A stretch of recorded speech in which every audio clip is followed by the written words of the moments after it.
All right, guys, how's it going? We are back with another wonderful episode, and evidently Norway has a floating highway. I don't know if it's actually built yet or if it's something that they're in the process of building, but I seen this video and I'm like, oh man, I got to react to it.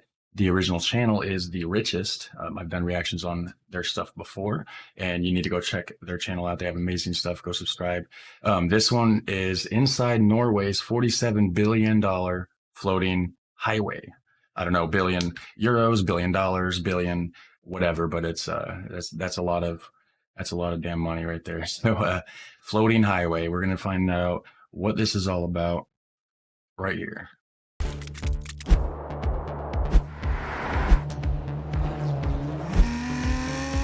Norway is embarking on the largest roadway infrastructure plan in its history. Embarking, so that means they're in the process still. In fact, it may be the largest road revamp in the entire world. With a budget of $47 billion, this new coastal highway is going to connect areas of Norway that used to take 21 hours to travel between. It's going to bypass 7 different ferry crossings and cut travel time down by half. But how exactly is this possible? Well, by essentially creating the world's first ever floating highway. From state-of-the-art floating tunnels to how they're dealing with safety concerns. Here's a look inside Norway's ambitious new project. The almost 700-mile trip between the Norwegian cities of Kristiansand in the south and Trondheim in the north typically runs about 21 hours if you're traveling at an average of 30 miles an hour. That's over $200 in gas for a small car to travel just one way. Since 60% of Norway's exported goods are produced in the west coast, where a third of Norway's population also lives, there's a lot of traveling between cities to keep the country running. But with a new multi-billion-dollar road project, Norway hopes to cut travel times and the cost of gas to get there in half. With 7 different ferry crossings. Why do they keep showing like travel times and the why do they keep cutting it down? Is there a tunnel that goes under there? I'm confused. Cost of gas to get there. They said it was floating, right? In half. With 7 different ferry crossings along the way, getting around Norway is anything but a piece of cake, especially when you realize that each crossing can take about 45 minutes and cost about $16. Wow. Tourists may enjoy the scenic route, but those traveling for business or even medical purposes aren't big fans of taking the long way. Fortunately, there will soon be a shortcut, thanks to the development of the new coastal highway Route E39. This $47 billion infrastructure project aims to replace the ferries with bridges and to create conventional tunnels as well as what could be the world's first floating tunnel to form the highway. The submerged roadway is essentially a pair of concrete tubes submerged about 100 feet below the water's surface. This new and more predictable transport system will be of great benefit to Norway's national economy. So what exactly happens when the water's just going all over the place? Are you just driving and it feels like you're in an earthquake or something? Because it's just, and then, I'm sure they've got ways to figure it out, but concrete, like wouldn't that crack? I don't know. I'd be pretty nervous, guys. What about you? Put down in the comment section if you would actually drive this. It'll connect cities in ways they haven't been before and create new patterns of habitation for the people living there. These new roads will also shorten the path to reach hospitals, jobs, and schools, creating a more stable and diverse economy and a lot of happy commuters. Norway also hopes that the new highway will increase their population. Some areas, like Tysons, a region of rural municipalities located on an archipelago off the coast, have lost over 50% of their population in the last century due to inaccessibility. The trend of population loss is continuing across Scandinavia. There are many benefits to restructuring the E39, but preliminary estimates show that the required investments and improvements will cost much more than the $47 billion highway budget. They estimate it could even be as much as 340 billion Norwegian krona or $38 billion US dollars extra. So why exactly does Norway want to embark on this crazy floating tunnel strategy instead of just making more bridges? Norway has a few environmental issues with making roads. First, the harsh weather conditions can be unpredictable, with roads often closing and ferries having to cancel their departure last minute due to snow. So that makes sense. So if they're in tunnels and it's closed off from the weather as well. heavy winds, or high waves. This leads to people driving for hours only to be turned away at crossings and forced to put their plans on hold. Norway is also home to many deep fjords, which makes things like bridges necessary. But they can have a huge impact on the environment and be unsafe in those harsh weather conditions. To decrease environmental impact and maintain Norway's natural beauty, the best and most efficient highway is the one that's almost completely hidden. With this in mind, the innovative new design And then you actually have like better that like the scenic view isn't getting destroyed so much, you know, when you got bridges and stuff all over the place. Norway is the one that's almost completely hidden. With this in mind, the innovative new design Norway is going with is known as a submerged floating tube bridge, or SFTB. Ariana Minaretti, a chief engineer in the Norwegian Public Roads Administration, told CBC that some stretches they have studied will have average-sized tunnels of about 5 to 6 kilometers long, while others might be only 600 meters long. She also explained that the submerged floating tube bridge was actually first conceptualized by naval architect Sir Edward Reed all the way back in 1886. It was proposed again in Norway in 1923, but the technology still wasn't quite ready for such a big project. Now, finally, the idea dating back more than a century is close to becoming realized. With bridges that span long distances, you need arches and suspensions at certain points. But for a submerged floating tunnel, if you do it absolutely correct and balance the weight of the structure with the buoyancy of the structure, it can go on. What is this? There's people walking across the middle? Correct. And balance the weight of the structure. What is that for? You're going to get out of your car in the middle of a highway and walk across the maintenance workers, maybe? Structure with the buoyancy of the structure, it can go on forever, said Niels Erik Anders Ronquist, a professor of structural engineering at the Norwegian University of Science and Technology, who now works as a consultant on the new highway project. When a fjord is deeper than 100 meters or wider than 2 to 3 kilometers, the seabed is too deep for a traditional rock tunnel, because it implies the use of a huge amount of land on the shores.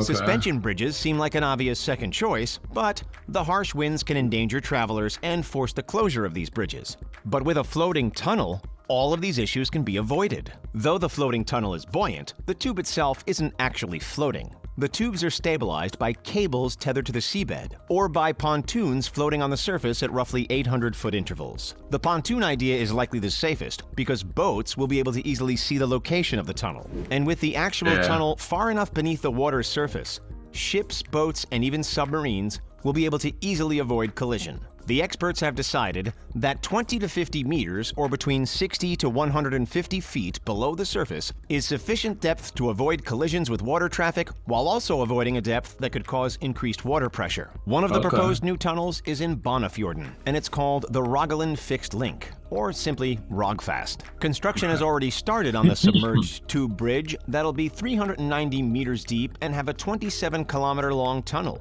making it the deepest and longest undersea road tunnel in the entire world. A spur connection to the island municipality of Kvitsøy will be included in the design, creating a place where people can exit the E39 to enter a small village. Like conventional tunnels, the floating tunnel will also have escape routes that motorists could take to return to the surface in case of an emergency. The Rogfast tunnel will have emergency exits every 250 meters, 820 feet, along with emergency lights and phones at various intervals. The work on this particular tunnel Okay, so emergency exits and stuff, that would explain what they were doing earlier when they were walking across that tunnel that connected them.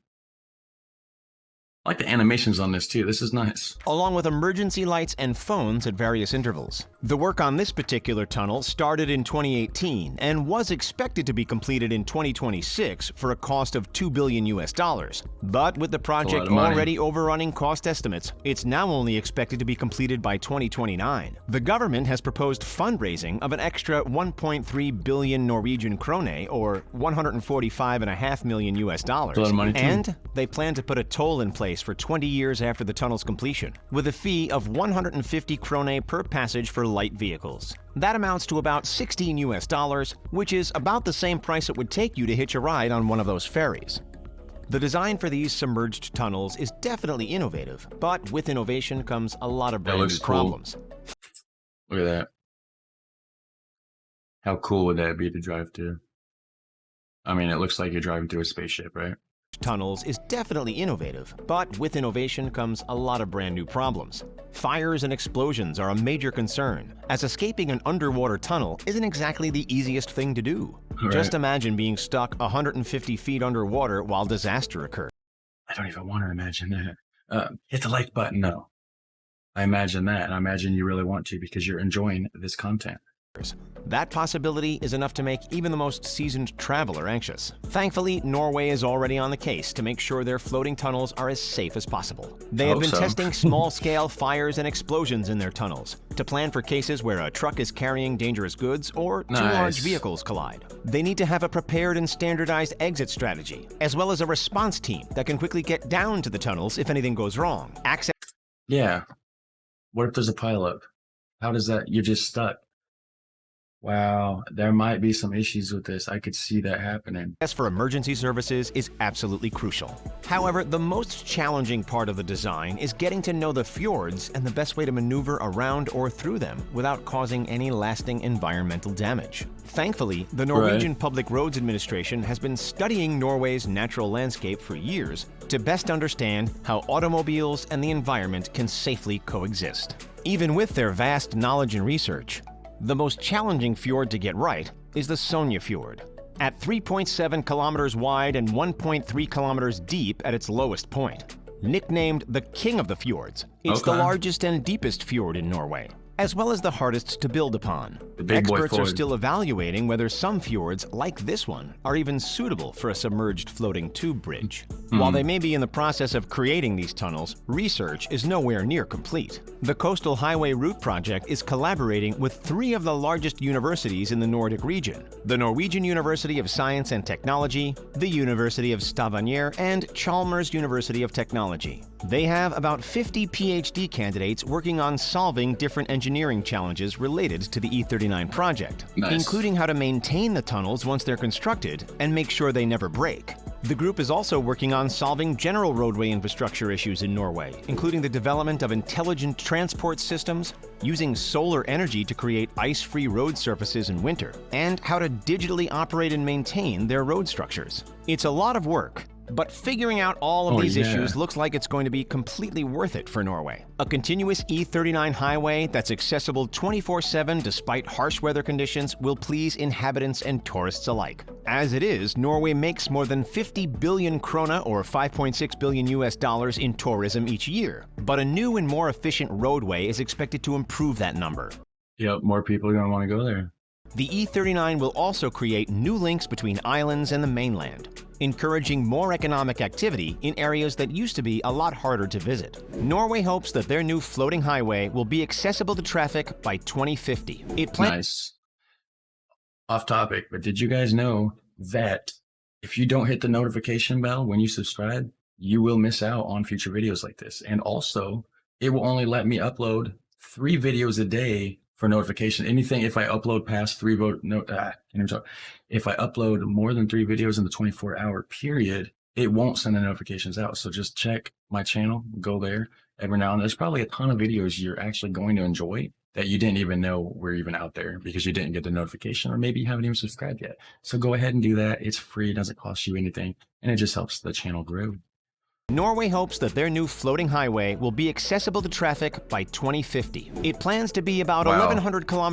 That's going to take a while. 2050? They're going to be working on that for a minute. Highway will be accessible to traffic by 2050. It plans to be about 1,100 kilometers long by the end of construction, cutting back on all of the 7 ferry crossings, plus an additional cutback of 50 kilometers of roadway.